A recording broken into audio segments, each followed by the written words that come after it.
जैसे जो ETF launch होने की वजह से जो ये बताया जाता है कि हर 4 साल में साइकिल आता है बिटकॉइन का या क्रिप्टो का, तो क्या आगे भी ये साइकिल देखने को मिलेगा या फिर अब थोड़ा स्टेबल हो जाएगा ये? बिल्कुल, ये बहुत अच्छा पॉइंट आपने डाला, जो हम बात भी कर रहे थे अभी हम्म। ईटीएफ वाली। तो मैच्योरिटी आने से क्या है कि ये ऑब्वियसली जो ग्रोथ रेट रहा है, वो पहले से बदल जाएगा। अब जैसे जो 4 साल की साइकिल बोली जाती है, उसका रीज़न है बिटकॉइन हाल्विंग, कि 4 साल में बिटकॉइन के ब्लॉकचेन से जो ब्लॉक बनता है, उसका रिवॉर्ड आधा हो जाता है। हम्म। अभी अभी जो है वो 1.25 बिटकॉइन के आसपास चल रहा है, तो अगली बार ऑब्वियसली ये और आधा हो और कम जाएगा। हो जाएगा, हाँ। बट ये चीज़ बिटकॉइन के लिए बहुत पॉजिटिव भी है। बिटकॉइन के लिए पॉजिटिव ये है कि ये जो क्योंकि आधा हो जाएगा और जब रिवॉर्ड कम मिलेगा, तो इसकी वैल्यू ज़्यादा बनेगी, क्योंकि खर्चा तो उतना ही हो रहा है। हम्म। अब मान लीजिए पहले 1 ग्राम अब जैसे आप समझिए 2001 में 1 किलो सोने से ऑल्टो कार आती थी। हम्म। 2010 में हम्म। 1 किलो सोने से नेक्सॉन आ जाएगी। हम्म।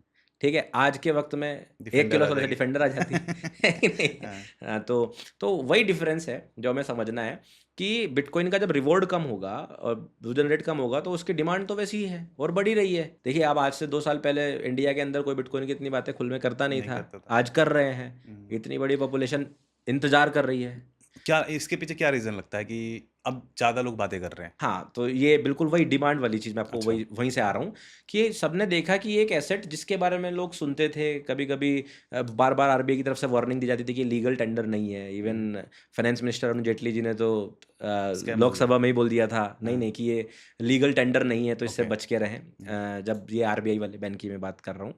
तो एक वक़्त वो था। अब उसके बाद धीरे-धीरे ये देख रहे हैं कि हमारा ही फाइनेंस मिनिस्ट्री 2022 में बोलता है कि हम इस पे टैक्स लेंगे। टैक्स लेंगे। मतलब हम कमा सकते हैं। भाई आप जॉब करते हैं तो आपसे टैक्स लिया जाता है। हम्म। आप बिज़नेस करते हैं तो आपसे टैक्स किया जाता है। तो बेसिकली आपसे टैक्स उस चीज़ पर लिया जा सकता है जिससे आप कमा सकते हो। सही बात। तो अगर हमारी खुद की फाइनेंस मिनिस्ट्री ये बोल रही है कि हम्म। क्रिप्टो से टैक्स लिया जा सकता है, तो इसका मतलब इससे कमाया जा सकता है। अगर आप कमा अब देखिए क्रिप्टो के अंदर तो ये भी है ना कि सिर्फ़ प्रॉफ़िट से टैक्स लिया जाएगा। राइट। तो मतलब कुछ लोगों का प्रॉफ़िट भी हो रहा होगा हम्म। और कुछ लोग कमा भी रहे होंगे, तभी तो टैक्स की बात आई। पिछले साल की रिपोर्ट आई थी, ऑलमोस्ट उसके प्रीवियस ईयर से डबल टैक्स वसूला गया एग्ज़ैक्टली है तो क्रिप्टो में। तो अब जब लोगों को पता चला हम्म। तो वो इंटरेस्ट दिखा रहे हैं, ऊपर से ग्लोबली इसकी वैल्यू बढ़ रही है। हम्म। और आप समझिए कि गोल्ड है, आप गोल्ड बाई करते हो, किस लिए बाई करते हो? कि भाई कल को अगर कोई ऐसी अनफॉर्च्यूनेट स्थिति आ जाए इकोनॉमी में, तो आप इकोनॉमी को हेज करते हो गोल्ड बाई करके। गोल्ड देखिए आपके पास 1 किलो यहाँ है, उसकी वैल्यू जो है वो अमेरिका में भी 1 किलो गोल्ड की वैल्यू वही है, आप लेके वही है। चले जाओगे तो आपको वैल्यू मिल जाएगी। अब लेके जाने में क्या बीच में एयरपोर्ट तो आएगा, कस्टम ड्यूटी आएगी, हम्म। गवर्नमेंट आएगी, राइट? लेके जाना पड़ेगा, चोरी ना हो जाए, और सेफ्टी, सिक्योरिटी, सही बहुत बात सारी है। चीज़ें हम्म। आएगी। बट बिटकॉइन के साथ क्या है? आप मोबाइल तो लेके जाओगे ही, उसी के अंदर बिटकॉइन है। हम्म। लेकिन अब चोरी होने का चांस तो है चोरी बिटकॉइन का भी। वो तो बिटकॉइन का भी है, वो गोल्ड का भी है। हाँ। लेकिन यहाँ पर चीज़ क्या है, आपके हाथ में है। अगर हम्म। आपको पासवर्ड आपके दिमाग में है, आप भूले नहीं, तो नहीं होगा। कोई दूसरा आदमी नहीं लगेगा खोने के लिए, चुराने के लिए। आप किसी को नहीं बताओगे पासवर्ड। गोल्ड में तो क्या आप थैला लेके जा रहे हो, कोई चुरा के लेके चला गया, हम्म। जो आपके हाथ में भी और नहीं है। गोल्ड कैसा है कि छोटा सा भी उसका हिस्सा अगर गिर गया तो हुँ, काफी लॉस हो जाएगा। काफ़ी लॉस हो जाएगा। मतलब खो गया अगर तो। बिल्कुल, हम्म। और ये बिटकॉइन के साथ ये चीज़ें नहीं हैं।